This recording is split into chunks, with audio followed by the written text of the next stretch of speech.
గురూజీ, ఇప్పుడు ఈ కుజుడి ప్రభావం అన్నది ఆడవాళ్ళ మీద మగవాళ్ళ మీద చూపించినప్పటికీ కూడా ప్రభావం అన్నది ఇద్దరిలో సమానంగా ఉంటుందా, ఎక్కువ తక్కువగా ఉంటుందా? ఇది అన్ని రాశులకి వర్తిస్తుందంటారా?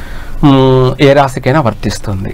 దాన్నే మనము అంటే కొందరు ఏం చెప్తారంటే కొన్ని రాశులకు వర్తించదు, కొన్ని రాశులకు వర్తిస్తుంది అనేది చెప్తూ ఉంటారు. కాకపోతే ఏంటంటే ఏ స్థానంలో ఉంటే కుజదోషము, ఏ స్థానంలో ఉంటే కుజదోషం ఉండదు అనేది వాస్తవమే. ఇక్కడ మనకు లగ్నం, అలాగే ఆ లగ్నం కూడా ఏమిటి, ఆ రాశి ఏమిటి అనేది మనం చూసుకోవాలి. ఇప్పుడు శత్రు రాశి ఇది కుజుడికి, ఇది కన్యా రాశి. అలాగే శత్రు రాశి అంటే కుంభరాశి కూడా శత్రు రాశి. ఇట్లా మనకు కుజునికి మిత్ర రాశి ఏది, శత్రు రాశి ఏది అనేది దాన్ని బట్టి ఉంటుంది. ఇప్పుడు మనమే ఉన్నాం, మనకు మంచివాడు తోడున్నాడు అనుకోండి, స్నేహం మంచివాడి స్నేహం అనుకోండి, మనము బాగుంటాం, స్నేహితుడు కూడా బాగుంటాడు. అలాగే చెడ్డవాడు స్నేహం చేసామనుకోండి, ఎప్పుడు ఏం జరుగుతుందో కూడా మనం చెప్పలేం, ఏం జరుగుతుంది అనేది కూడా ఊహించలేం, ఏమైనా జరగచ్చు. అవే కదా నేరాలు, ఘోరాలు, ఇవన్నీ ప్రపంచం అంతా ఎందుకు జరుగుతున్నాయి అంటే ఈ యొక్క కుజుని యొక్క ప్రభావమే ఎక్కువగా ఉంటుంది. అంటే ఫైర్ అన్నమాట ఆయన.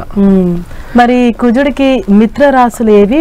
ఆ మిత్ర రాశులు ఉన్న వారికి అంటే ఎట్లాంటి ప్రభావం ఉంటుంది? ఎక్కువ ఉంటుందా, తక్కువ ఉంటుందా? మిత్ర రాశిలో ప్రభావం తక్కువే ఉంటుంది. కుజ దోషం అంటాం కదా, ఆ కుజ దోషం అనేది తీవ్రమైనటువంటి సమస్యలు ఉండవు, చిన్న చిన్న సమస్యలే. అదే శత్రు రాశి అనుకో, ఇంకా అది ఊహించలేని విధంగా ఉంటాయి. ఊహించలేని విధంగా అంటే మనం చెప్పుకోలేని విధంగా కూడా ఉంటాయి అన్ని విధాలా కూడా. అదే స్త్రీలు అనుకోండి, వాళ్ళ యొక్క నడవడిక, వాళ్ళ ఆలోచన అన్నీ చెడు నడవడికలుగా మారిపోతూ ఉంటాయి. అంతేకాకుండా వాళ్ళు కూడా ఇతరులకు అందరికీ హాని కలగ చేసేవాళ్ళు కాను, కుటుంబ సభ్యులకైనా, తల్లిదండ్రులకైనా, అన్నదమ్ములకైనా కానీ, అంటే బయట వాళ్ళకి, ఇంట్లో వాళ్ళకి చేయరు, బయట వాళ్ళకి చేస్తారనే ఉండదు, వాళ్ళ తత్వమే అది అన్నమాట. కుటుంబ సభ్యులకైనా, లాస్ట్కి పిల్లలకైనా కూడాను, భర్తకైనా, పిల్లలకైనా, తల్లిదండ్రులకైనా, అత్తమామలకైనా కూడా వాళ్ళు హాని కలగ చేసేవాళ్ళే. అంటే సైకాలజికల్గా కూడా వాళ్ళు అది మంచా చెడు అన్నంత ఇది ఉండదు. కాకపోతే వాళ్ళు చెప్పింది వాళ్ళు వింటే పర్వాలేదు, వినలేదనుకోండి ఇంకా జీవితంలో వాళ్ళని వదిలిపెట్టరు, రివెంజ్ తీర్చుకోవడమే దాని ప్రభావం అనేది. కుజ ప్రభావం, కుజదోష ప్రభావం, ఆ స్థాయి అనేది అలా ఉంటుంది. అలాగే అదే కాకుండా తులారాశి, అలాగే లగ్నం కావచ్చు, లేదంటే సింహలగ్నం నుంచి 3వ ఇల్లు కుటుంబ స్థానం అనుకోండి, తులారాశులు అనుకోండి, పర్వాలేదు, బాగుంటుంది. కొన్ని విషయాలలో చాలా మంచిగా ఉంటుంది, కొన్ని విషయాలలో చిన్న చిన్న సమస్యలే, మేజర్ నష్టాలు ఉండవు. ఇందాక మనం చెప్పుకున్నట్టుగా దారుణమైనటువంటి సమస్యలు ఉండవు. తులారాశిలో కుజుడు ఉన్నాడంటే కొన్ని విషయాలలో బాగా అభివృద్ధి ఉంటుంది, కొన్ని విషయాలలో చిన్న చిన్న ఆటంకాలే కానీ మేజర్ నష్టాలు ఏమి ఉండవు. చక్కగా అన్ని విషయాలలో అభివృద్ధి కూడా ఉంటుంది. అయితే ఎక్కువగా కూడా తులారాశిలో కుజుడు ఉన్నాడంటే వాళ్ళు ఎక్కువగా ప్రేమ వ్యవహారాలు ఎక్కువగా ఉంటాయి.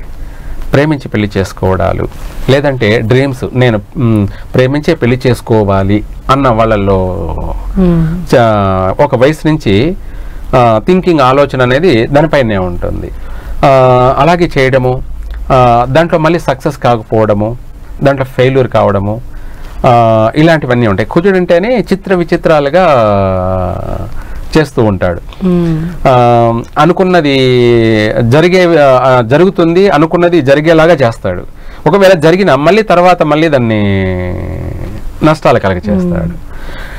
అలా ఈ విషయాలలో మాత్రం ఎక్కువ శాతం ప్రేమ వ్యవహారాలు అనేది ఎక్కువగా ఉంటుంటాయి.